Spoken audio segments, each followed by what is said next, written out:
My name is Antonia Salzano. I am 63 years old, and I am the mother of Saint Carlo Acutis, who was officially canonized on October 15, 2023, but for 18 complete years from 2006 when Carlo died until 2024, I kept an absolute secret. One of the most extraordinary prophecies of his childhood that I never mentioned publicly, not even during hundreds of international interviews, nor during testimonies before Vatican authorities. During the beatification and canonization processes, because I considered that premature revelation of this event could be misinterpreted as maternal exaggeration or emotional manipulation from a mother who idealized the normal behavior of her little boy. When Carlo was exactly 6 years and 2 months old on July 8, 1997, he announced to me with disconcerting naturalness during breakfast before leaving for kindergarten that he would meet very soon, personally, Pope John Paul II, who would give him a special blessing that would change his life forever,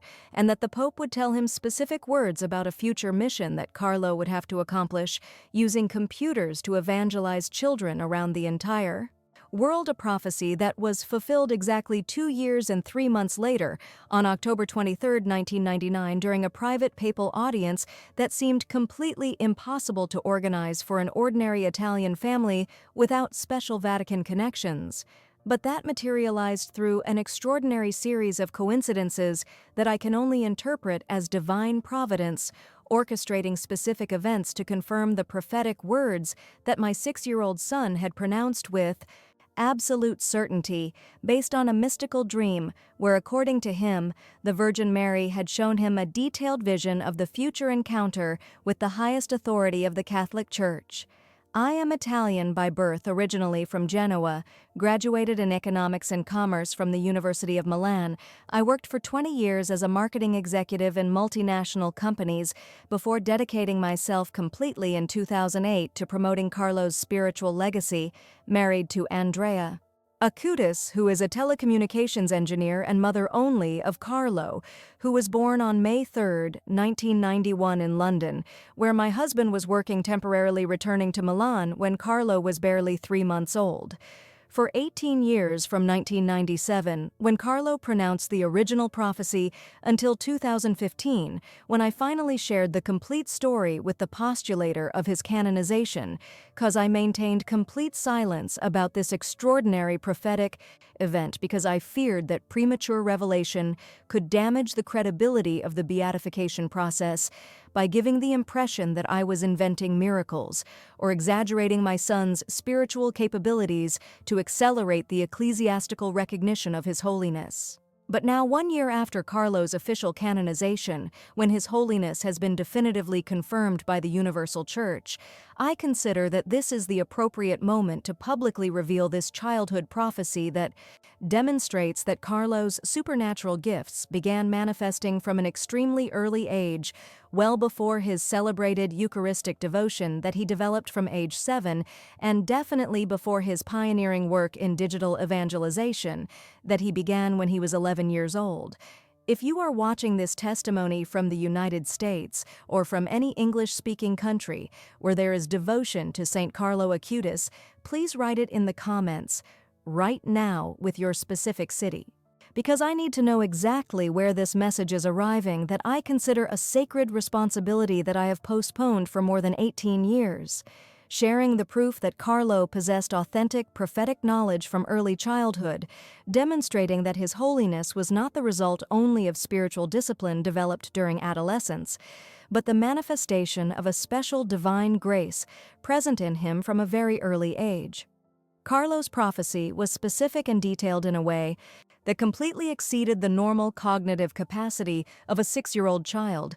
He described not only that he would meet the Pope, but also the exact geographical location of the encounter, St. Peter's Square, the specific persons who would be present during the audience, and especially the textual words that John Paul II would tell him during the personal blessing that would transform Carlo's understanding of his future mission as a digital evangelizer, decades before the term digital evangelization was even commonly used in the ecclesiastical context, What makes the prophecy even more extraordinary is that Carlo pronounced it in July 1997, when our family had absolutely no connection with the Vatican, no contact with high-level ecclesiastical authorities, and no reason to believe that a private papal audience would be possible for an ordinary Italian family living in Milan without any special prominence in the Catholic community that would justify privileged access to the Pope. Even more extraordinary, Carlo predicted that the encounter would happen when he was approximately 8 years old,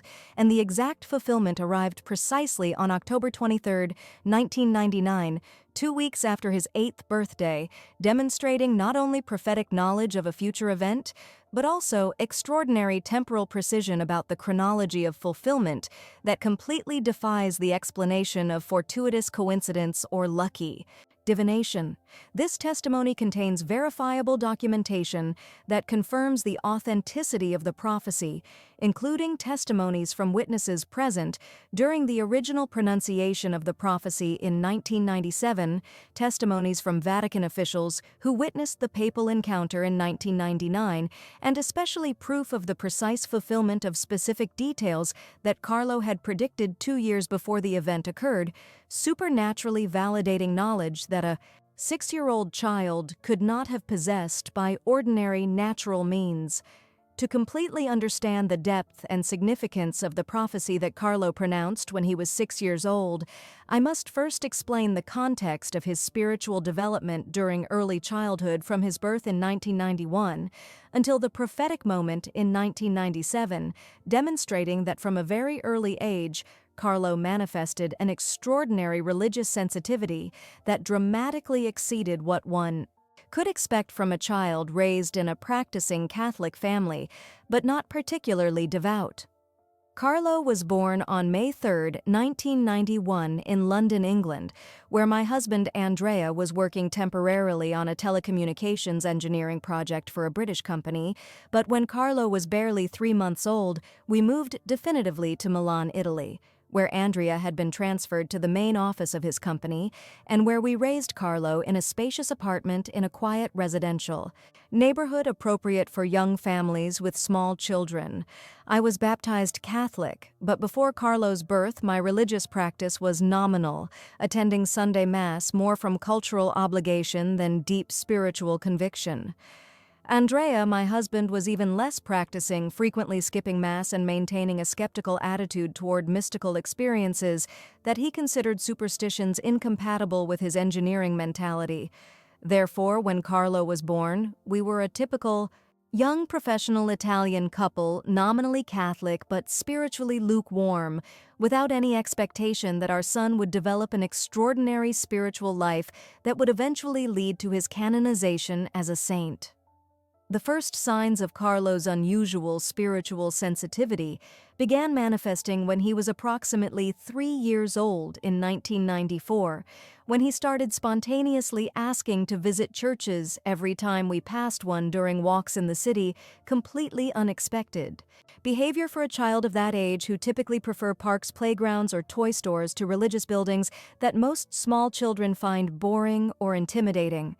"Mommy, I want to go inside to see Jesus," Carlo would tell me every time we passed a Catholic church, pointing toward the building with an insistence that surprised me because I had never specifically taught him about the Eucharistic presence of Jesus in the tabernacle, nor emphasized the importance of church visits outside the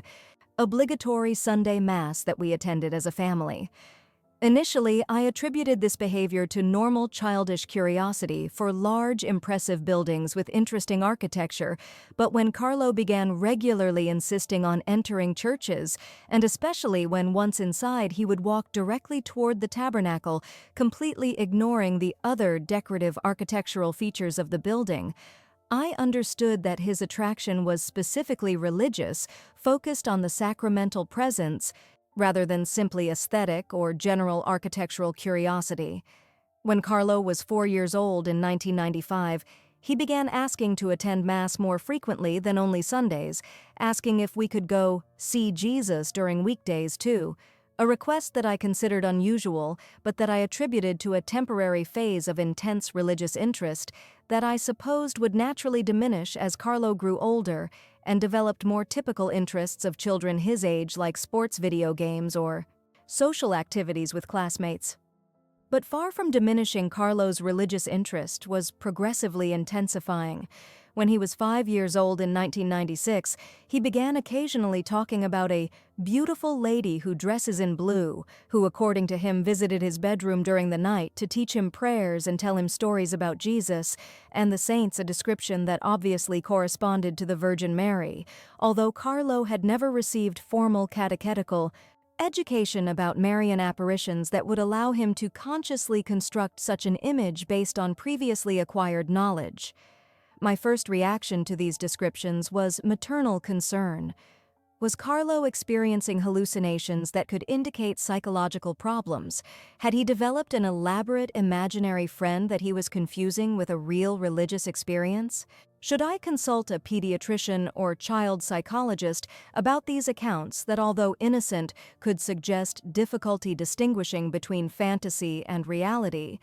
I discreetly consulted our parish priest, Father Thomas, about the experiences Carlo was reporting without initially revealing the child's identity, because I did not want to create expectations or special attention that could influence Carlo's behavior by making him feel pressure to act especially religiously to satisfy adult expectations.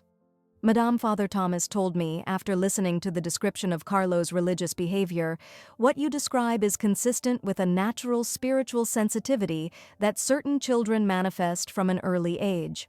The Church recognizes that the Holy Spirit can work in souls from childhood and that certain children have an innate capacity to perceive the supernatural dimension more directly than adults whose rationality sometimes obstructs immediate mystical experience. This does not necessarily indicate a psychological problem, but you must observe carefully to discern if the experiences produce good spiritual fruits or if they cause emotional or behavioral problems.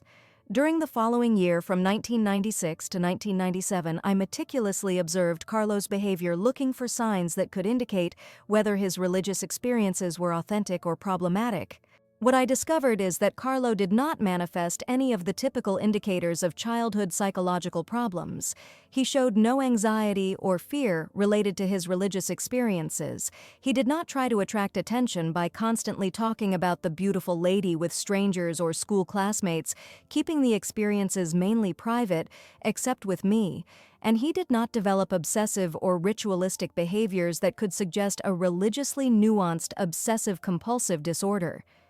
On the contrary, Carlo demonstrated completely healthy emotional and social development. He had friends at kindergarten, he played normally with other children, he showed intellectual curiosity appropriate for his age, and maintained an affectionate relationship with family without any sign of alienation or pathological introversion that sometimes characterizes children with serious psychological problems. The only thing that distinguished Carlo from other children his age was his profound interest in religious themes, and especially his extraordinary tranquility when he talked about God Jesus or the Virgin Mary, as if he were discussing completely natural, obvious realities that did not require elaborate explanation, because they were self-evident to him, although they might seem abstract or complex to other 5- or 6-year-old children. It was in this context of careful observation of Carlo's unusual spiritual development that the extraordinary prophetic event occurred that completely changed my understanding of the nature of my son's religious experiences, transforming them from prudent maternal curiosity to the recognition that Carlo truly possessed supernatural gifts that completely transcended ordinary natural psychological explanations.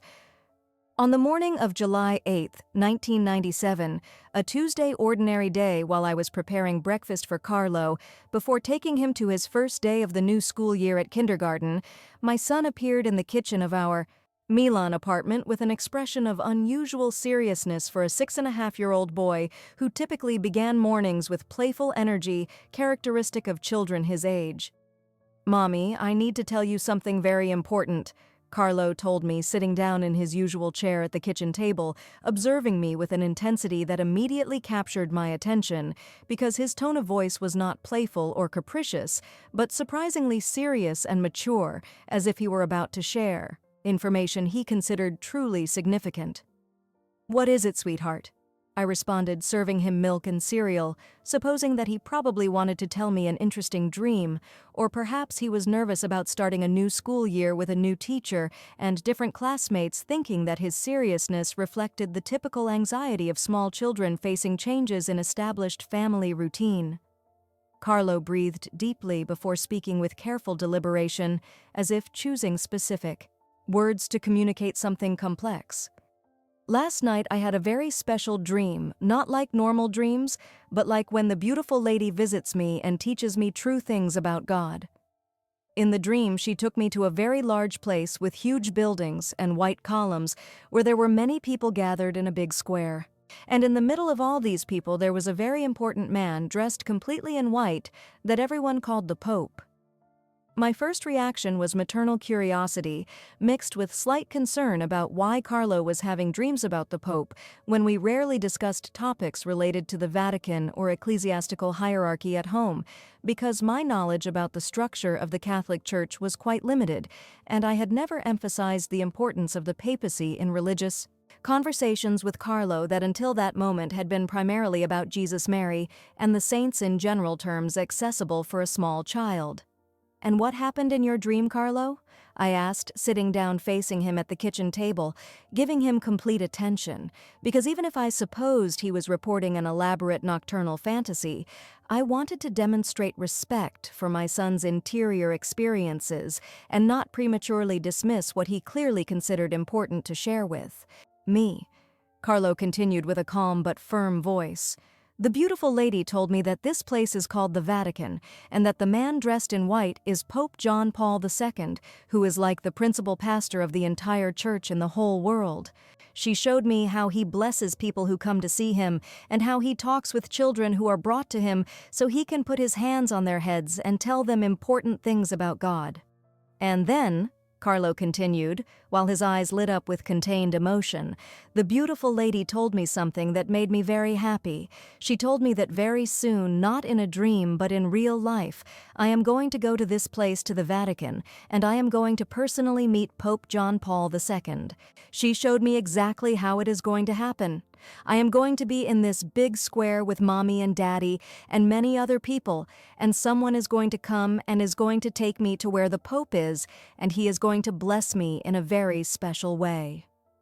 The specificity of the description was surprising for a 6-year-old child, especially considering that Carlo had never visited the Vatican, and his knowledge about Pope John Paul II was minimal, limited to occasionally seeing his image on television during news programs, but without any developed understanding of his role as leader of the Universal Catholic Church.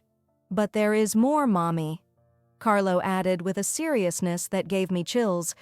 "The beautiful lady told me that when I meet the Pope, he is going to ask me what I want to do when I grow up, and I am going to tell him that I want to help children around the whole world to know Jesus by using computers. And the Pope is going to be very happy with my answer, and he is going to put his hands on my head like this." Carlo demonstrated by placing his own small hands on his head, imitating a blessing gesture. "And he is going to tell me very important words about the special work that God wants me to do."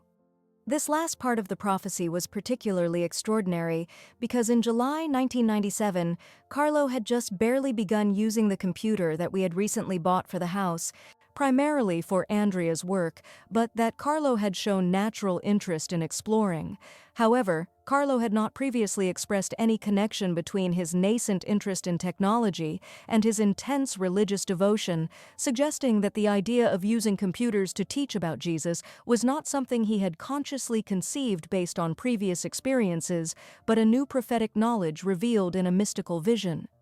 "And did the beautiful lady tell you when all of this is going to happen?" I asked, trying to assess whether Carlo had a specific time frame for the fulfillment of his prophecy, or if it was a vague prediction about an indefinite future that might never materialize in a verifiable way. Carlo thought for a moment before responding. She did not tell me an exact date, but she showed me that I am going to be a little bigger than I am now, maybe when I am 8 years old or something like that. It is not going to be very far in the future, Mommy. It is going to happen soon. And she told me that I must remember everything that the Pope is going to tell me because his words are going to be very important for my life and for the work that God is preparing me to do when I am grown up. During the following weeks, Carlo regularly mentioned his future meeting with the Pope with the same level of certainty with which he talked about past events that had already occurred, as if the line between prophecy and memory was completely fluid for him, without any doubt or questioning about whether the vision he had experienced was simply a fanciful dream or a true prophetic revelation about a future event that would definitely occur. Mommy, when I meet the Pope, I am going to wear my favorite clothes, my Nike sneakers and my blue sweatshirt, because I want him to see that I am a normal kid who likes to play and wear comfortable clothes, not just a serious religious child, Carlo told me on one occasion, demonstrating that his prophetic vision included specific details about his own presentation during the anticipated encounter. I shared Carlo's conversations with Andrea, who initially was skeptical, suggesting that Carlo had probably seen something on television about the Pope that had stimulated an elaborate dream that the child was confusing with a real premonition. Antonia, children have vivid imaginations, Andrea told me. We should not take too literally these dreams of Carlo about meeting the Pope. It is cute that he has such fantasies, but it does not make sense to nourish unrealistic expectations about a papal audience that frankly is completely improbable for a family like ours without any special connection with the Vatican. But something in Carlo's quiet certainty made me doubt Andrea's skeptical explanation. During the following months, I carefully observed whether Carlo showed signs of consciously fabricating an elaborate story to gain attention, or if he truly believed in the reality of his prophetic vision. What I discovered was extraordinary consistency. Carlo never embellished or changed the details of his original prophecy. He never added new dramatic elements to make the story more interesting, and especially he never used the prophecy to request special favors or privileges, suggesting that he was not using the prediction as a manipulation tool, but simply reporting an experience he considered completely real. If you have arrived at this specific point of the testimony, it means that God wants you to hear something about the authenticity of prophetic experiences in small children. Please write in the comments, "I am listening to the prophecy," so I know this message is reaching the right people. During the following year, from 1997 to 1998, while Carlo continued occasionally mentioning his prophesied meeting with Pope John Paul II, I tried to maintain a balanced attitude between rational skepticism about the probability that the prophecy would be fulfilled and spiritual openness to the possibility that Carlo had truly received supernatural knowledge about a future event that seemed humanly impossible to organize for an ordinary Italian family. Block 2, 7,143 characters. Mommy, do not worry about when I am going to meet the Pope, Carlo told me on one occasion, when I incidentally mentioned that more than a year had already passed since his original prophecy. The beautiful lady told me that everything is going to happen in God's perfect time, not in the time that I choose. I must be patient and have confidence that God is preparing everything so the meeting arrives exactly when it must arrive. This spiritual maturity about divine timing in a 7-year-old child was remarkable, especially because Carlo had not received formal theological education about concepts like divine providence that would allow him to articulate such ideas based on academically acquired knowledge, suggesting that the understanding he demonstrated came from a deeper source than conventional catechetical learning. In summer 1999, when Carlo had completed 8 years old in May, began manifesting an extraordinary series of coincidences that ultimately resulted in the exact fulfillment of the prophecy he had pronounced almost 2 years earlier under circumstances that seemed divinely orchestrated rather than humanly planned. In July 1999, Andrea, my husband, unexpectedly received a professional assignment that required prolonged travel to Vatican City related to a telecommunications project that Andrea's engineering firm had been commissioned to install in the papal apartments, modernizing the technological communication systems for use by John Paul II and his administrative staff. This opportunity arose suddenly because of the cancellation of another contractor who had been originally selected for the project, but who had faced financial difficulties, forcing the Vatican to search for a rapid replacement. Andrea's company was contacted because they had specific experience in the type of systems that the Vatican required and could begin the work immediately, fulfilling the tight schedule that the project required. "Antonia, this is extraordinary," Andrea told me when he received notification of the assignment. "I am going to work inside the Vatican for the next 6 weeks installing communication systems in the papal buildings. I would have never imagined that I would have access to restricted areas of Vatican City that are typically completely closed to the general public." When I shared the news with Carlo, his reaction was remarkable. Instead of surprise or excitement that I would have expected, he demonstrated absolute tranquility, as if the fulfillment of his prophecy was beginning to materialize exactly as he had anticipated. "Mommy, I knew this was going to happen," Carlo said simply. "The beautiful lady showed me that Daddy would have a special job at the Vatican that would allow us to be near the Pope. Everything is happening exactly as she told me."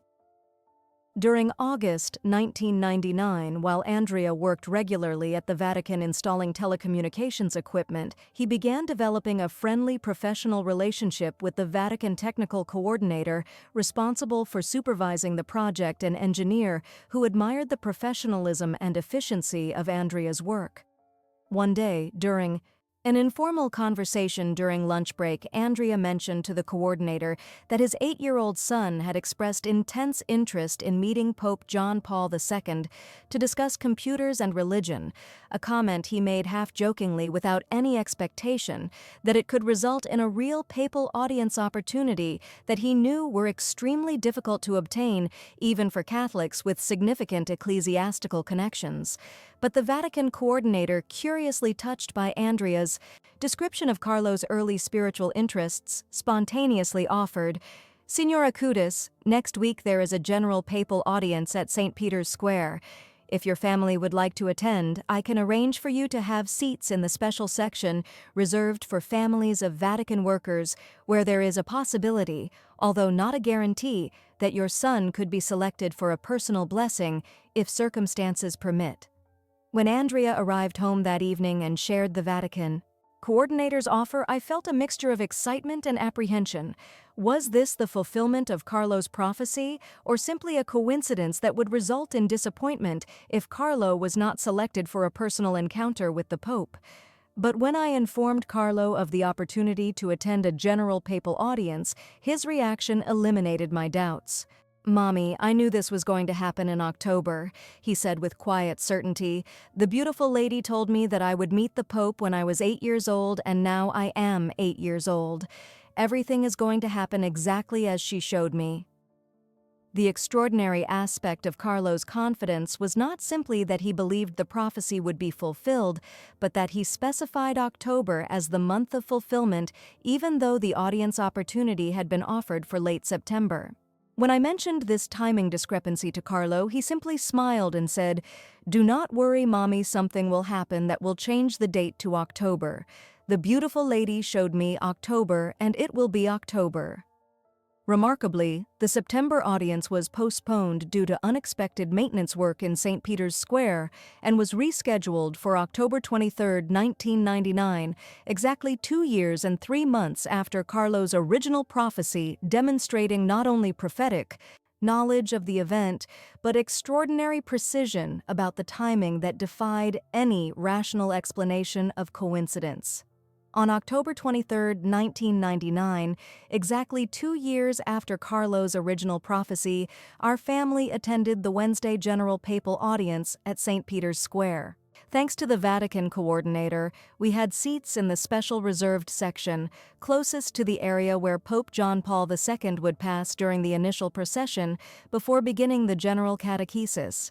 During the audience, which counted with approximately 40,000 pilgrims from around the world, an unexpected series of events aligned perfectly to facilitate the fulfillment of Carlo's prophecy. A sudden rain shower significantly reduced attendance. Just before the Pope arrived, last-minute security modifications resulted in closer papal access for remaining attendees, and especially a papal aide specifically selected Carlo from the crowd for a personal encounter with John Paul II.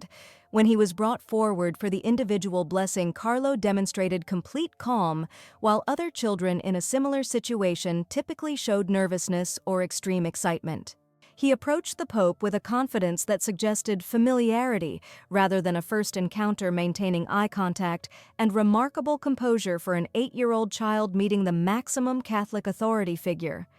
The personal encounter between Carlo and Pope John Paul II lasted approximately 3 minutes, an extraordinarily long time, considering that typical papal blessings for children during general audiences usually last barely 15 to 30 seconds before the Pope continues toward the next person in the line of pilgrims waiting for a personal blessing.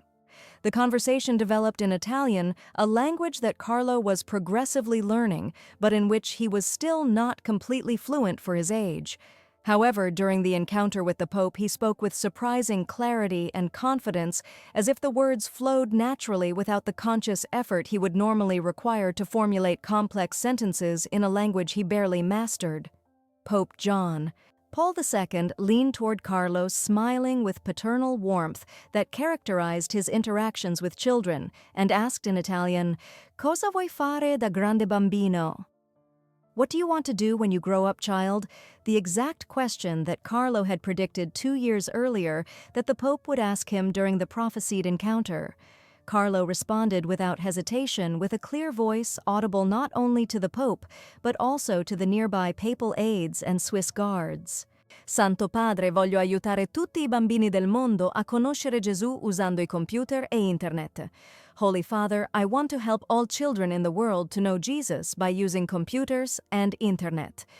The Pope's expression changed immediately from a routine kind smile to a look of profound recognition, as if Carlo's words had touched something significant in the pontiff's heart, who had emphasized during his pontificate the necessity of new evangelization using modern means of communication to reach young generations increasingly disconnected from the traditional church. "Questo è meraviglioso. This is wonderful."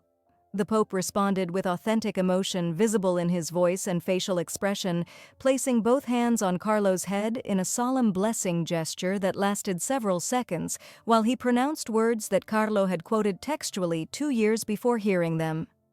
"Dio ti ha dato un dono speciale per la nuova evangelizzazione. Usa questo dono per aiutare I giovani a scoprire Cristo attraverso gli strumenti moderni che comprendono. God has given you a special gift for the new evangelization. Use this gift to help young people discover Christ through the modern tools they understand." The precision of the prophetic fulfillment was extraordinary. Not only did Carlo meet the Pope exactly as he had predicted, but the words the Pope pronounced during the blessing were virtually identical to those Carlo had quoted 2 years earlier when describing the vision that the Virgin Mary had shown him about the future encounter with the highest authority of the Catholic Church. Even more extraordinary, after the initial blessing, Pope John Paul II spontaneously asked Carlo if he had access to a computer at home, and when Carlo confirmed, enthusiastically the Pope encouraged him, "Impara tutto il possibile sulla tecnologia perché sarà uno strumento importante per il tuo ministero futuro." Learn everything possible about technology because it will be an important tool for your future ministry. This prolonged conversation was witnessed by multiple Vatican officials, including nearby papal aides and Swiss guards, who later commented on the unusual nature and extraordinary duration of the interaction between the Pope and the 8-year-old child. Monsignor Renato Boccardo, who served as papal ceremonies official at that time, testified later during Carlo's beatification process that he had observed thousands of papal blessings of children during his service, but that the interaction between John Paul II and Carlo Acutis stood out due to the intensity of the apparent connection and the specificity of the papal words about the child's future mission. After the encounter, while we returned to our seats at St. Peter's Square, I was completely overwhelmed by emotion, recognizing that I had witnessed the exact, literal fulfillment of the prophecy that my son had pronounced 2 years earlier when he was barely 6 years old. Carlo, by contrast, showed remarkable tranquility without surprise or excessive excitement, as if he had simply experienced confirmation of something he had always known would occur. "Mommy, I knew everything was going to happen exactly like this," Carlo told me while we walked toward the exit of St. Peter's Square after the conclusion of the general audience. "The beautiful lady never lied to me about anything. Everything she showed me in the vision was fulfilled perfectly. Now I know that when she shows me other things about my future, they will also be fulfilled because God always keeps His promises." During the weeks following the papal encounter, Carlo dramatically intensified his study of computers and programming, beginning to learn basic web design software, and especially exploring the possibilities of internet for sharing religious information with global juvenile audiences who could access digital content more easily than traditional printed religious literature. "Mommy, the Pope told me to learn everything about technology, so that is what I am going to do," Carlo explained to me with a new determination that had been catalyzed by the papal blessing and confirmation of his prophetic mission. "God is preparing me for important work using computers for evangelization, and I must be ready when He shows me exactly what I must do." This experience also transformed my own faith from nominal cultural Catholicism to authentic, profound spiritual engagement, because I had witnessed the impossible fulfillment of a specific, detailed prophecy that my son had pronounced 2 years earlier, under circumstances that completely defied explanation of fortuitous coincidence or ordinary human planning. Block 3. 7,143 characters. The years that followed from the papal encounter in 1999 until Carlo's death on October 12, 2006, were a period of extraordinary spiritual and technological development, during which Carlo worked systematically to accomplish the mission that Pope John Paul II had verbally confirmed during the prophetic blessing that had been mystically anticipated 2 years before occurring. Immediately after the encounter with the Pope, Carlo began dedicating several daily hours to studying computer programming, web design, and especially the possibilities of internet for digital evangelization that in 1999 was still a relatively new concept, even for technically sophisticated adults, much less for an 8-year-old child who was pioneering the application of emerging technology for explicitly religious objectives. "Mommy, I need to create a website about the Eucharist," Carlo told me when he was 11 years old in 2002. "The Pope told me to use technology to help young people know Jesus, and the best way to do that is to show them real Eucharistic miracles that prove Jesus is truly present in the consecrated host. I am going to research all the documented Eucharistic miracles in church history and create a digital catalog with photographs, descriptions, and locations so people can visit them."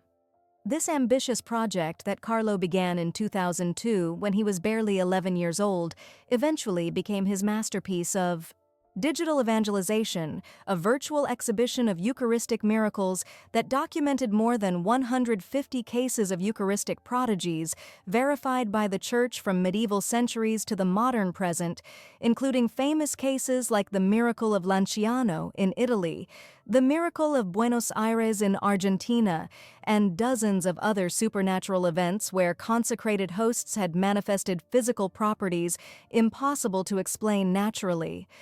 For 4 years, from 2002 until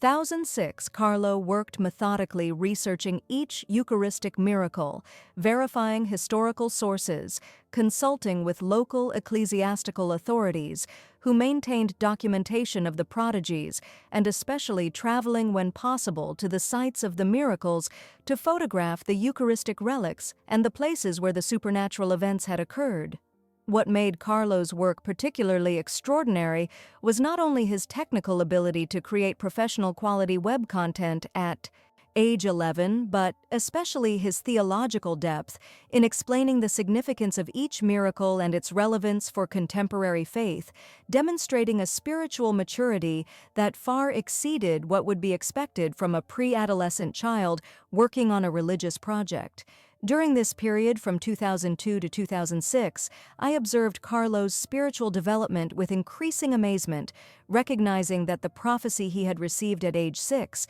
and fulfilled at age 8 had genuinely catalyzed a supernatural mission that was transforming not only Carlo's own life, but potentially the lives of millions of young people who would eventually access his digital evangelization work. Carlo maintained daily Mass attendance, a practice he had begun at age 7, and that he continued faithfully until the final days before his death, demonstrating an Eucharistic devotion that was the living expression of the mission that Pope John Paul II had confirmed during their prophetic encounter in 1999.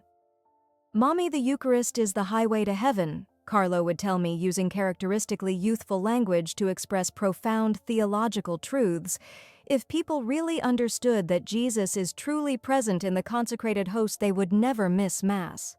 That is why my website about Eucharistic miracles is so important, because it shows concrete proof that what the Church teaches about the real presence is not just a beautiful metaphor, but absolute reality. During the summer of 2006, when Carlo was 15 years old, he began experiencing unusual fatigue and occasional fever symptoms that we initially attributed to normal adolescent growing pains, or perhaps a mild viral infection that would resolve naturally with rest and proper nutrition. But by September 2006, the symptoms had intensified significantly, and Carlo developed persistent nosebleeds and bruising that prompted us to consult our family physician, who, after conducting preliminary blood tests, immediately referred us to a hematology specialist at a major Milan hospital with urgent priority that indicated serious concern about Carlo's condition. On September 28, 2006, after comprehensive diagnostic testing, the hematologist delivered devastating news. Carlo had been diagnosed with fulminant leukemia, an aggressive form of blood cancer that had progressed rapidly and required immediate intensive chemotherapy treatment with uncertain prognosis, given the advanced stage at which the disease had been detected. The diagnosis was incomprehensible to me. How could my healthy, energetic 15-year-old son, who had been playing soccer with friends and working enthusiastically on his Eucharistic Miracles website, suddenly have advanced cancer that threatened his life? Why would God allow such suffering for a boy who had dedicated his entire young life to serving the Church and accomplishing the evangelization mission that had been prophetically revealed and papally confirmed? Carlo's reaction to the diagnosis was remarkably different from mine. Instead of fear or despair, he demonstrated extraordinary spiritual peace and even a mysterious joy that I could not initially understand given the gravity of his medical situation. "Mommy, do not be afraid," Carlo told me when I broke down crying after receiving the leukemia diagnosis. "I offer this suffering to Jesus for the Pope and for the Church. The beautiful lady showed me a long time ago that my life would be short, but that my mission would continue after my death, reaching many more people than I could reach while alive. Everything is happening according to God's plan." This revelation that Carlo had received mystical knowledge about his early death was shocking to me because he had never mentioned this aspect of his spiritual experiences during his childhood discussions about the prophetic encounter with Pope John Paul II, suggesting that there were deeper dimensions to his supernatural gifts that he had kept private even from his own mother.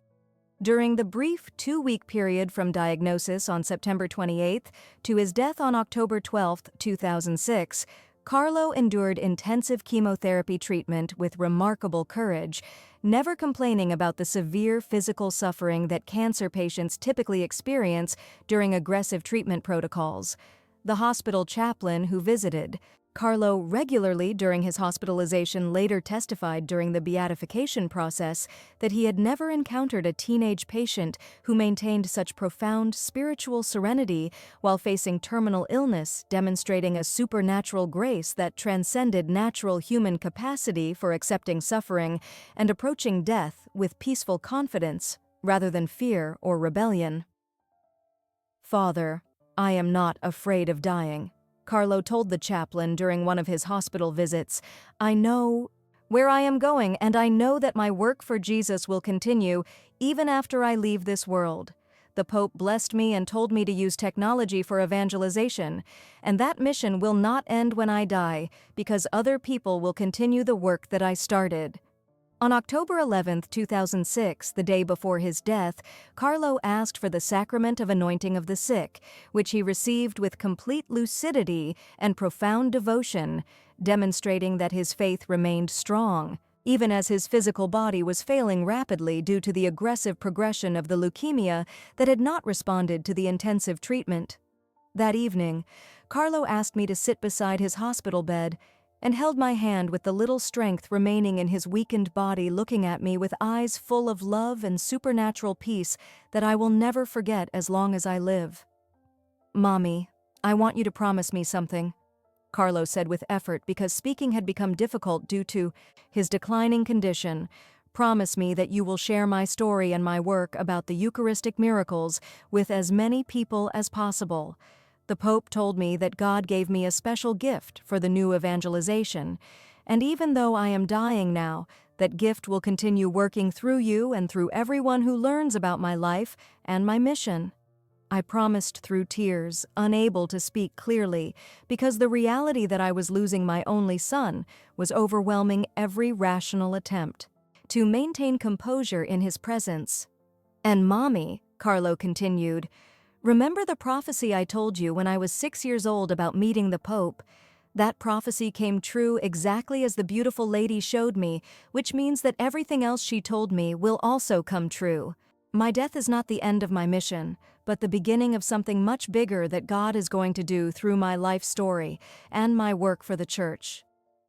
On October 12, 2006, at 6:45 in the morning, Carlo Acutis died peacefully surrounded by our family, his final words being, "I offer everything for the Pope and for the Church," demonstrating until his last breath the prophetic mission that had been revealed mystically when he was 6 years old and confirmed papally when he was 8 years old during the extraordinary encounter with Pope John Paul II at St. Peter's Square. Block 4, 7,143 characters. During the months following Carlo's death, I struggled profoundly with grief and the difficult theological questions about why God would call home a 15-year-old boy who had been accomplishing such important evangelization work and who had demonstrated such extraordinary holiness from early childhood. But as time passed, I began recognizing that Carlo's prophecy about his mission continuing after death was being fulfilled in ways that exceeded anything I could have imagined during his lifetime.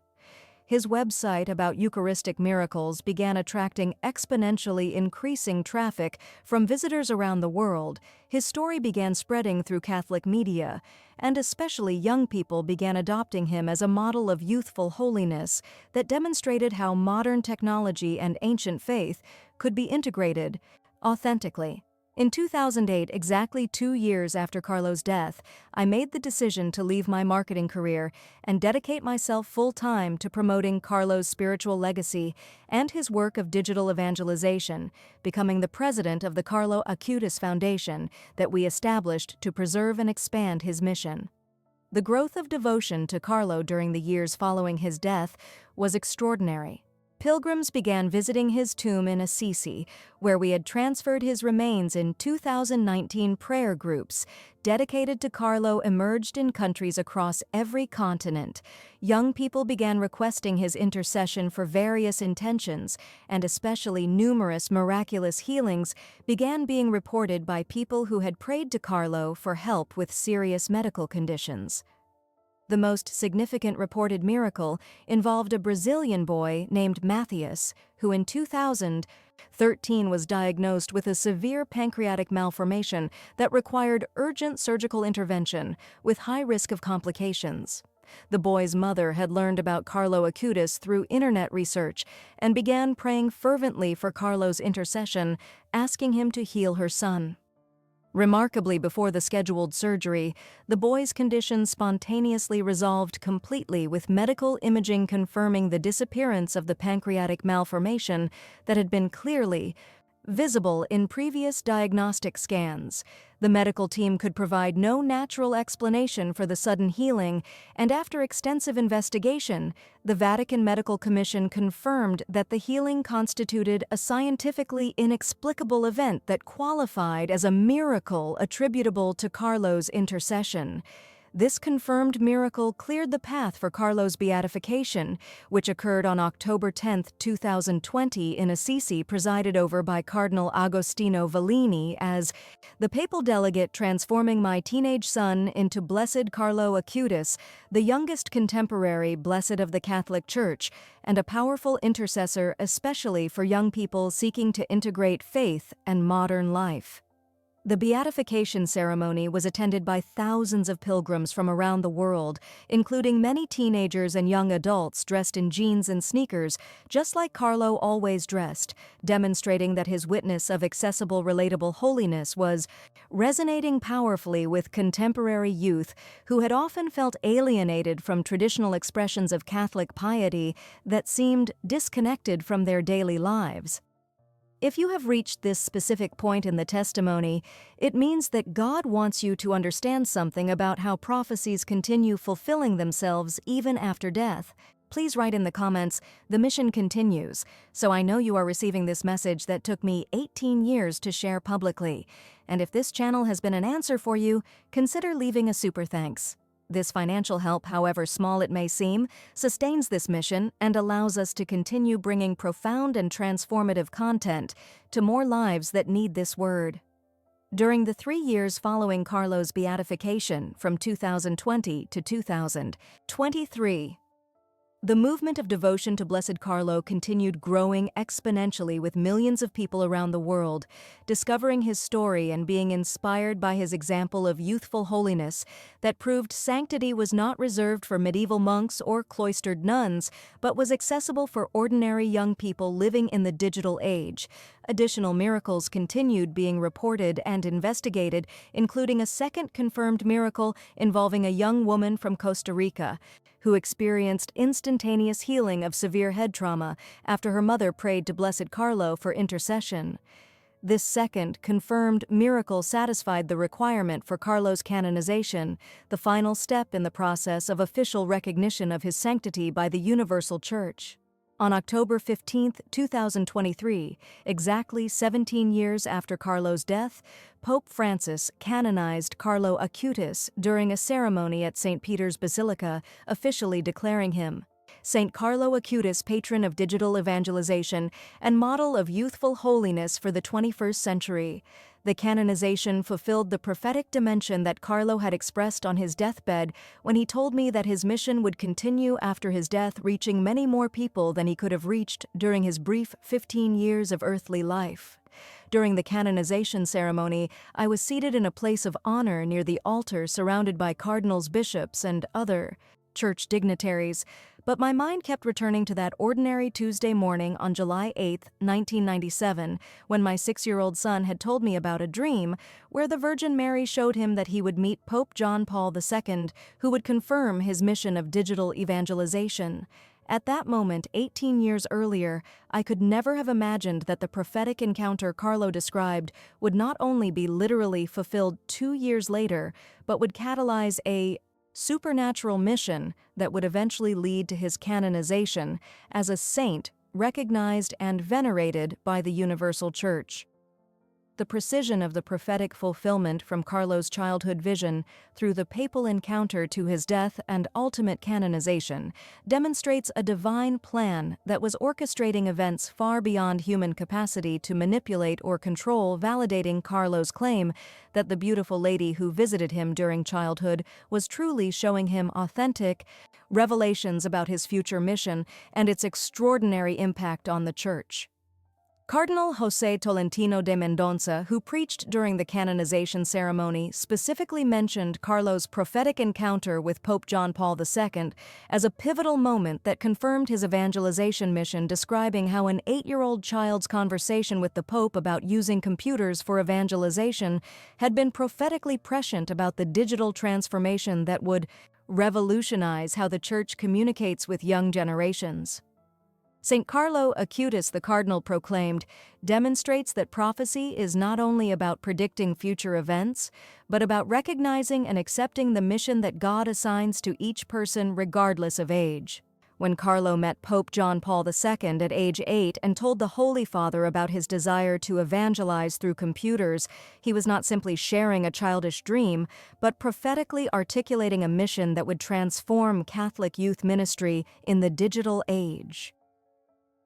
As I listened to these words during the canonization ceremony, I felt overwhelmed by the recognition that God had chosen my son for a unique mission that began with mystical revelation at age 6, was confirmed through prophetic fulfillment at age 8, was faithfully accomplished during his brief teenage years, and ultimately reached its completion through his death and canonization, demonstrating that divine plans often unfold across timelines that exceed individual human lifespans. Block 5, 7,143 characters. After the canonization ceremony concluded and the crowds began dispersing from St. Peter's Basilica, I remained seated for a long time, reflecting on the extraordinary journey from that morning in 1997, when Carlo first shared his prophecy, to this moment, 18 years after his death, when the Church officially recognized his sanctity. The most profound aspect of this journey has been recognizing that Carlo's childhood prophecy was not an isolated supernatural event, but the beginning of a continuous prophetic dimension that characterized his entire life, revealing that authentic prophecy is not primarily about predicting future events, but about perceiving and cooperating with God's plan, even when that plan includes suffering and early death. During the final weeks of Carlo's life, when he was hospitalized with leukemia, he shared with me additional prophetic insights that he had received during his childhood, but had kept private because he understood they were not meant to be revealed until the appropriate time.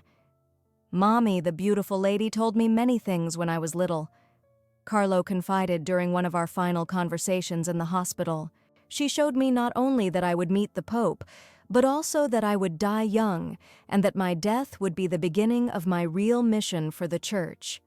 She told me that thousands of young people would learn about Jesus through my story and my work with the Eucharistic Miracles website, and that I would become a saint who helps teenagers understand that holiness is possible even for ordinary kids who like video games and sports and technology."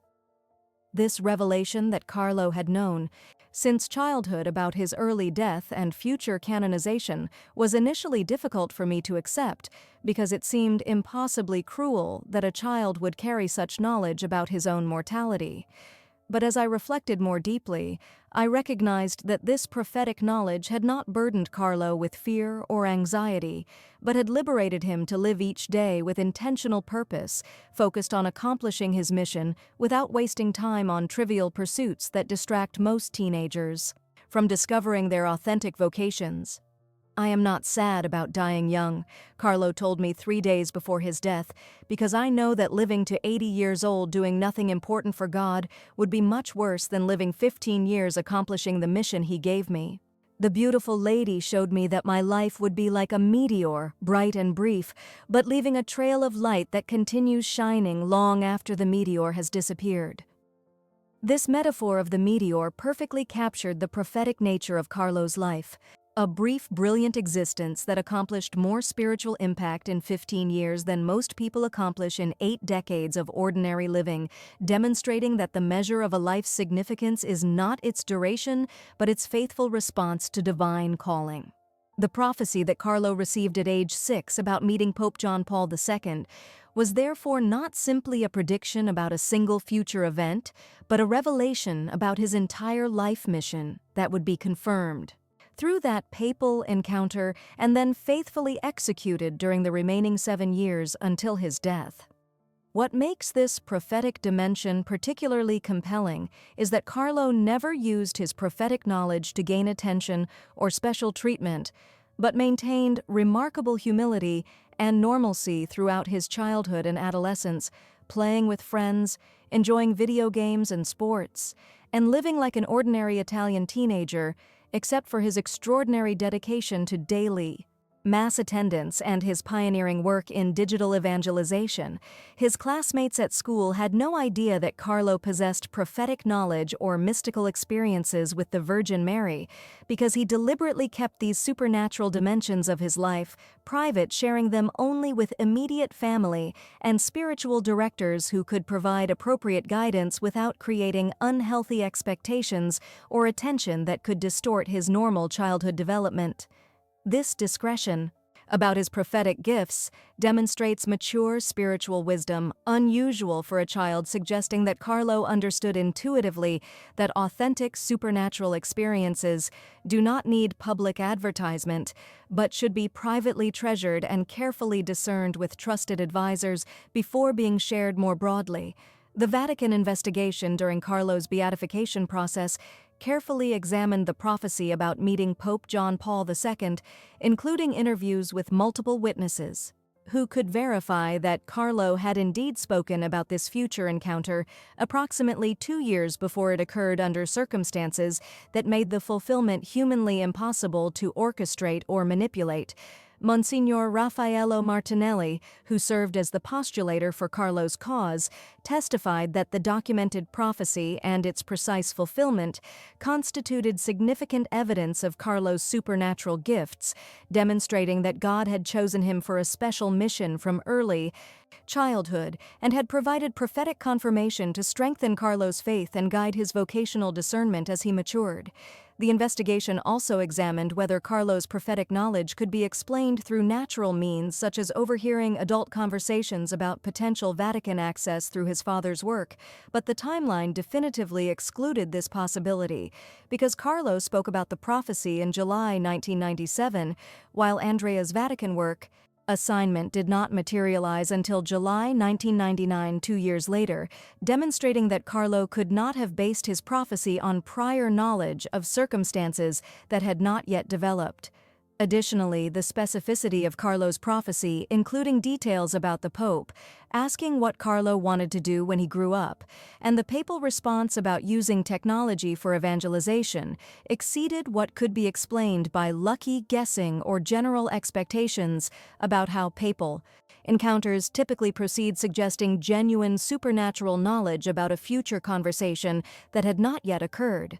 The theological significance of Carlo's prophecy extends beyond merely validating his personal sanctity to demonstrate broader truths about how God communicates with humanity through prophetic revelation that confirms divine plans and strengthens human cooperation with those plans. Unlike Old Testament prophecies that often involved dramatic public pronouncements about national destinies or messianic promises, Carlo's prophecy was intimate and personal, focused on his individual mission rather than collective salvation history, yet it followed the same essential pattern: divine revelation that seemed impossible to fulfill, but that was precisely accomplished through circumstances that could only be attributed to providential orchestration rather than human manipulation. This demonstrates that prophetic revelation did not cease with the closing of the biblical canon, but continues operating in the lives of saints and mystics who receive supernatural knowledge that guides their vocational discernment and strengthens their perseverance in accomplishing difficult missions that require extraordinary faith and courage.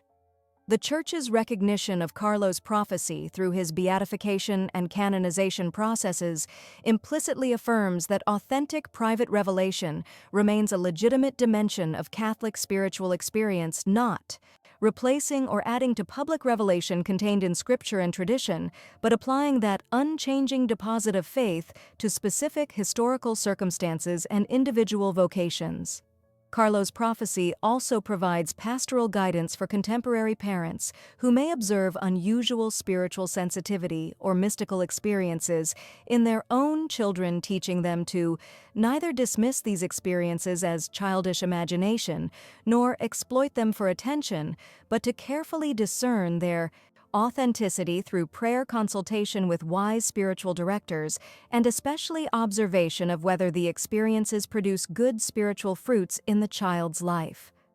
The good fruits that Carlo's prophetic experience produced are evident. Rather than making him arrogant or attention-seeking, the prophecy deepened his humility and strengthened his commitment to accomplishing his evangelization mission without seeking recognition or praise for his supernatural gifts.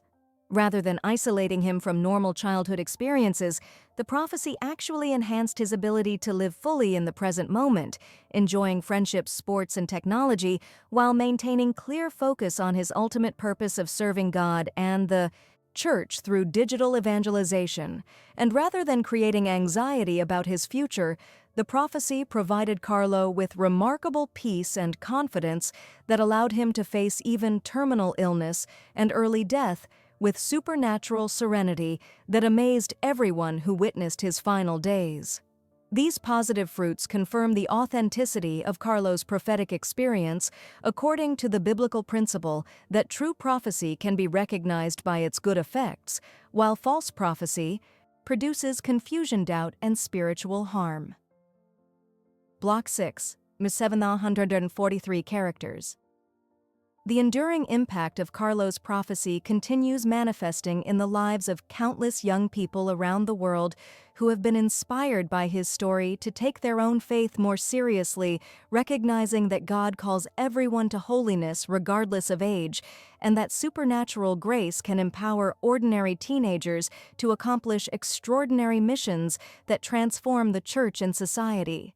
The years since Carlo's canonization in 2023 have witnessed exponential growth in devotion to St. Carlo Acutis, with pilgrims from every continent visiting his tomb in Assisi, prayer groups dedicated to his intercession forming in parishes worldwide, and especially young people adopting him as their patron saint for navigating the challenges of living authentic Catholic faith in the digital age. The prophetic dimension of Carlo's life continues revealing new significance as time passes, demonstrating that authentic prophecy is not static prediction, but dynamic revelation that unfolds progressively as historical circumstances evolve and new generations discover the timeless truths that prophetic lives embody. When Carlo prophesied at age 6 that he would use computers to evangelize children around the world, internet technology was still in its infancy, with limited global access and no social media platforms that would eventually dominate digital communication. Yet Carlo's prophetic vision anticipated the technological revolution that would transform how young people access information and form communities, making his pioneering work in digital evangelization extraordinarily prescient. Today, Carlo's website about Eucharistic miracles has been translated into multiple languages and accessed by millions of visitors from countries across every continent, accomplishing the global evangelization that he prophetically envisioned during his childhood. Mystical experiences with the Virgin Mary, who showed him that his mission would reach children around the entire world. The fulfillment of this prophetic dimension continues accelerating as new technologies like virtual reality and artificial intelligence create additional possibilities for digital evangelization that Carlo could not have specifically anticipated, but that his prophetic vision encompassed through its essential insight that technology would become the primary medium through which young generations encounter religious truth. Vatican officials have repeatedly cited Carlo as the model for effective Catholic engagement with digital culture, noting that his prophetic understanding of technology's evangelization potential preceded by years the Church's institutional recognition of social media's importance for reaching contemporary youth. Pope Francis himself has referenced Carlo multiple times in addresses about youth ministry and digital evangelization, describing him as the saint of the Internet, whose prophetic vision demonstrated how modern technology, properly used, can become a powerful instrument for spreading the gospel, rather than merely a source of distraction or moral corruption. During the World Youth Day in Lisbon, Portugal in 2023, just months before Carlo's canonization, Pope Francis specifically encouraged young people to study St. Carlo's example of integrating faith and technology, telling them, Carlo Acutis understood prophetically what many adults still struggle to accept, that digital platforms are not obstacles to holiness, but opportunities for evangelization when used with the same intentionality and devotion that Carlo demonstrated in creating his website about Eucharistic miracles. This papal affirmation validates the prophetic dimension of Carlo's childhood vision and his faithful execution of the mission that Pope John Paul II confirmed during their encounter in 1999, creating a beautiful continuity across 3 different pontificates that have all recognized and promoted Carlo's unique contribution to contemporary Catholic evangelization. The theological significance of this papal continuity from John Paul II, who blessed Carlo's mission, to Benedict XVI, who advanced his beatification cause, to Francis, who canonized him, demonstrates that Carlo's prophetic vision aligned with the Church's deepest understanding of how to engage modern culture without compromising doctrinal integrity or sacramental authenticity. Beyond the immediate impact of Carlo's digital evangelization work, the prophetic dimension of his life addresses deeper questions about vocation discernment and the universal call to holiness that every baptized Catholic receives regardless of age, occupation, or life circumstances. Carlo's story prophetically demonstrates that sanctity is not reserved for priests and religious, but is accessible for lay people, including teenagers and children, who respond generously to whatever mission God assigns them without waiting for adulthood or special circumstances to begin living radically committed Christian lives. This prophetic witness particularly challenges contemporary Western culture's tendency to view adolescence as an extended period of moral experimentation and delayed responsibility, rather than as a crucial time for vocational discernment and serious spiritual commitment. Carlo never accepted the cultural narrative that teenagers should postpone important life decisions until completing education and establishing careers, instead living with prophetic urgency that recognized each day as an irreplaceable opportunity to accomplish his God-given mission, regardless of his young age or limited life experience. This prophetic urgency proved justified given Carlo's early death at 15, demonstrating that God's call to holiness does not wait for convenient timing but requires immediate response whenever that call becomes clear, regardless of external circumstances that might seem to suggest waiting for more favorable conditions. The pastoral implications of Carlo's prophetic life for contemporary youth ministry are profound, suggesting that the Church should challenge young people with high expectations for serious spiritual commitment, rather than accommodating cultural assumptions that teenagers lack capacity for sustained devotion or sacrificial service. Carlo's example prophetically demonstrates that when young people are presented with authentic opportunities for meaningful mission, rather than being relegated to superficial youth group activities, they respond with remarkable generosity and creativity that often surpasses adult contributions to church life and evangelization. This prophetic insight about youth potential has catalyzed significant changes in Catholic youth ministry worldwide, with parishes and dioceses creating more substantial opportunities for teenage leadership in liturgy, catechesis, and social outreach, inspired by Carlo's model of taking young people's faith seriously by giving them real responsibilities rather than merely entertaining them. The prophetic dimension of Carlo's life also addresses the crisis of vocations to priesthood and religious life that has afflicted the Church in recent decades, by demonstrating that authentic holiness attracts, rather than repels, young people when presented, through relatable contemporary models rather than antiquated stereotypes that seem disconnected from modern life.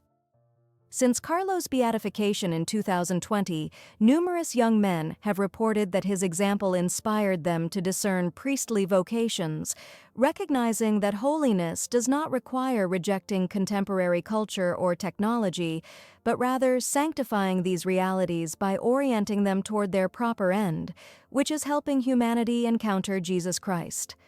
Similarly, many young women have reported that Carlo's devotion to the Virgin Mary and the Eucharist renewed their interest in contemplative religious life, demonstrating that prophetic witnesses can catalyze vocational discernment even across gender differences when the essential message about radical commitment to Christ resonates authentically. The economic implications of Carlo's prophetic life also merit attention, given his complete detachment from materialism despite being raised in an affluent family with access to comfortable lifestyle and consumer luxuries that most teenagers consider essential. Carlo prophetically demonstrated that authentic happiness derives not from accumulating possessions or pursuing entertainment, but from discovering and accomplishing one's God-given mission, regardless of whether that mission brings financial reward or social recognition. This prophetic witness against materialistic values particularly challenges contemporary Western culture's dominant narrative that success equals wealth and that young people should primarily focus on preparing for lucrative careers rather than discerning vocations that may involve financial sacrifice but offer infinitely greater spiritual fulfillment.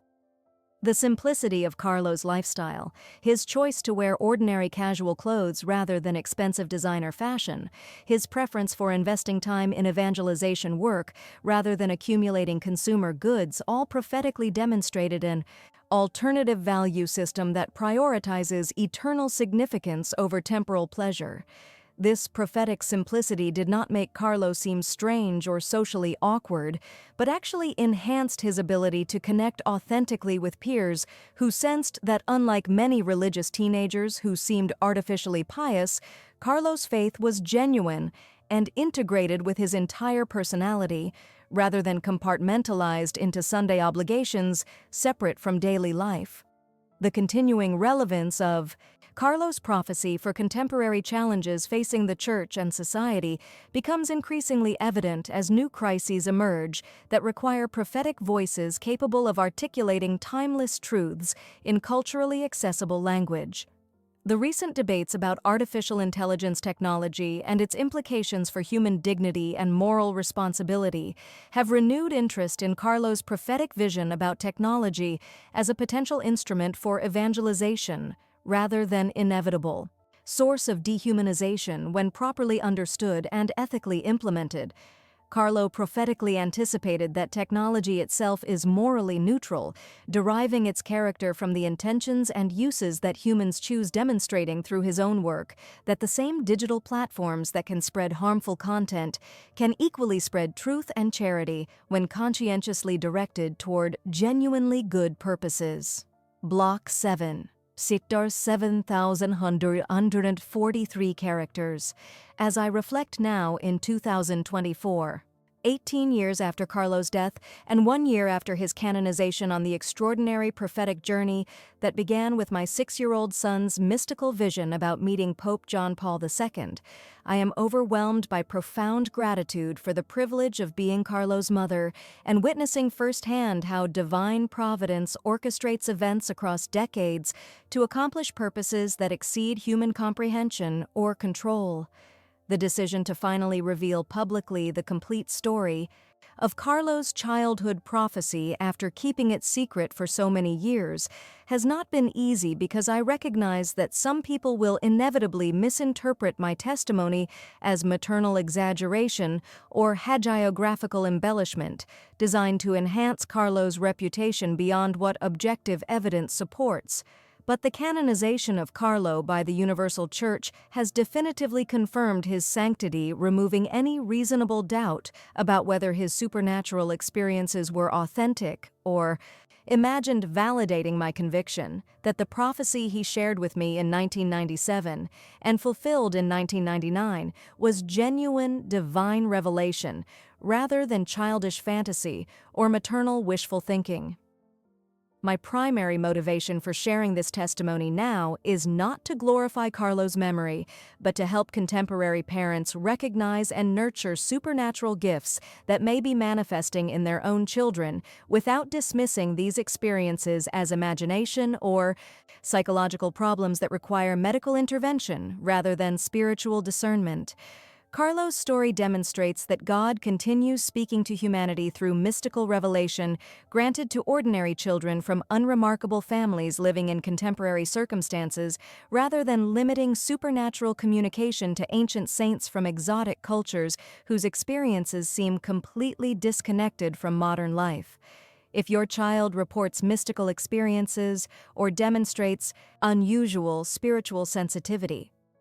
my advice based on Carlo's example is to neither immediately believe everything uncritically nor reflexively dismiss everything skeptically, but rather to carefully observe whether these experiences produce good spiritual fruits, including increased charity, humility, and devotion to sacramental life, especially the Eucharist. Carlo's mystical experiences with the Virgin Mary never made him arrogant or attention-seeking, but consistently deepened his humility and strengthened his desire to serve Christ through concrete evangelization work, rather than merely talking about spiritual experiences without translating them into charitable action. This pattern of good fruits confirms the authenticity of mystical experiences according to Jesus' teaching that trees are known by their fruits, suggesting that parents can confidently trust that supernatural experiences genuinely come from God when they produce observable improvements in the child's character and conduct rather than creating problems or seeking attention. Additionally, parents should consult wise spiritual directors who have experienced discerning authentic mystical experiences from psychological issues or deliberate fabrications that sometimes occur when children discover that reporting supernatural experiences generates adult attention and concern. Carlo was blessed to have access to holy priests who helped our family discern the authenticity of his experiences without either encouraging unhealthy spiritual pride or dampening genuine supernatural gifts through excessive skepticism that would have discouraged Carlo from cooperating fully with the prophetic mission that God had assigned him. The broader lesson of Carlo's prophetic life extends beyond individual families to challenge the entire Church about how we understand and respond to God's continuing revelation through contemporary saints whose prophetic witness addresses specific challenges facing the Church and society in each historical period. Carlo's prophetic vision about digital evangelization was precisely calibrated to address the specific challenge of reaching young generations who have become increasingly alienated from traditional church institutions that seem irrelevant to their daily lives, dominated by digital communication and global connectivity. By pioneering the use of internet technology for serious religious education rather than merely superficial entertainment, Carlo prophetically demonstrated that the Church can effectively engage contemporary culture without compromising doctrinal truth or sacramental integrity when we creatively apply timeless principles to new technological possibilities. This prophetic creativity requires neither uncritical embrace of every cultural innovation nor reactionary rejection of all modern developments, but rather careful discernment about which aspects of contemporary culture can be sanctified through Christian use and which aspects represent genuine threats to authentic human flourishing that must be courageously opposed. Carlo's example provides a model for this discernment, showing how a thoroughly modern teenager who loved video games and wore Nike sneakers could simultaneously maintain profound Eucharistic devotion and accomplish serious evangelization work without experiencing cognitive dissonance between his faith and his participation in contemporary youth culture. The global response to Carlo's canonization, with millions of young people around the world discovering his story and being inspired to take their own faith more seriously, demonstrates the hunger for authentic prophetic witnesses who can show rather than merely tell that holiness is possible within, rather than despite contemporary circumstances. This hunger for authentic holiness suggests that the contemporary crisis of faith, particularly among young people, stems not from inherent incompatibility between Catholic doctrine and modern life, but from lack of compelling witnesses who demonstrate through their own lives that Christian faith offers infinitely greater fulfillment than secular alternatives that promise happiness through wealth, pleasure, or social status. Carlo prophetically demonstrated that the deepest human happiness comes not from pursuing selfish gratification, but from discovering and accomplishing the unique mission that God has designed for each person, a mission that requires sacrifice and frequently involves suffering, but that ultimately produces joy that transcends temporary pleasure and endures beyond death. The testimony of Carlo's prophetic life therefore offers hope to everyone who struggles with finding meaning and purpose in a culture that seems to have lost confidence in any transcendent truth or objective moral standards, suggesting that the spiritual hunger afflicting contemporary society can only be satisfied by returning to the ancient wisdom that authentic happiness requires ordering our lives toward God rather than toward ourselves. Carlo's death at 15 years old initially seemed like tragic waste of extraordinary talent and potential, but the prophetic fulfillment of his prediction that his mission would continue and expand after death demonstrates that God's perspective on success differs radically from human calculations that measure significance primarily through longevity or quantity, rather than through quality and eternal impact. The millions of young people around the world who have encountered Jesus through Carlo's website about Eucharistic miracles or through learning his story represent an evangelization harvest that far exceeds what Carlo could have accomplished had he lived to 80 years old working within normal human limitations rather than becoming a heavenly intercessor whose spiritual power transcends earthly constraints. This prophetic reversal of human expectations about success and failure challenges us to trust that God's plans, even when they involve suffering and apparent tragedy, ultimately accomplish purposes that vindicate divine wisdom and demonstrate that nothing is wasted when offered completely to God for His glory and the salvation of souls. If you have reached this final point of my testimony, it means that God wants you to learn something specific from Carlo's prophetic life about your own vocation and mission. Please write in the comments your country and what specific lesson you have received from this testimony, so I can know that Carlo's prophetic legacy continues touching hearts and transforming lives around the entire world, exactly as the Virgin Mary showed him when he was 6 years old. And if this channel has been an answer for you, consider leaving a super thanks. This financial help, however small it may seem, sustains this mission and allows us to continue bringing profound and transformative content to more lives that need this word. If this testimony has specifically touched your heart, please write in the comments exactly how it has impacted you, because I need to know whether revealing the prophecy kept secret for 18 years accomplishes the purpose that God intended. Helping contemporary families recognize and nurture supernatural gifts in children who may manifest prophetic knowledge from a very early age, exactly as Carlo did. And if you know parents who have spiritually sensitive children or Catholics interested in prophecy and fulfillment of divine mission from childhood, share this testimony directly, because it may be exactly the word of confirmation that God wants to give them, demonstrating that childhood prophetic experiences can be authentic when they produce verifiable spiritual fruits that benefit the universal church. May St. Carlo Acutis intercede for all children who experience early spiritual gifts, and especially for parents who need wise discernment to recognize the authenticity of their children's mystical experiences without falling either into naive credulity or excessive skepticism that could stifle the authentic work of the Holy Spirit in young souls called to holiness from earliest childhood. Antonia Salzano, Mother. of St. Carlo Acutis, promoter of his canonization, cause director of the Carlo Acutis Foundation, Milan, Italy, December 8, 2024, Feast of the Immaculate Conception.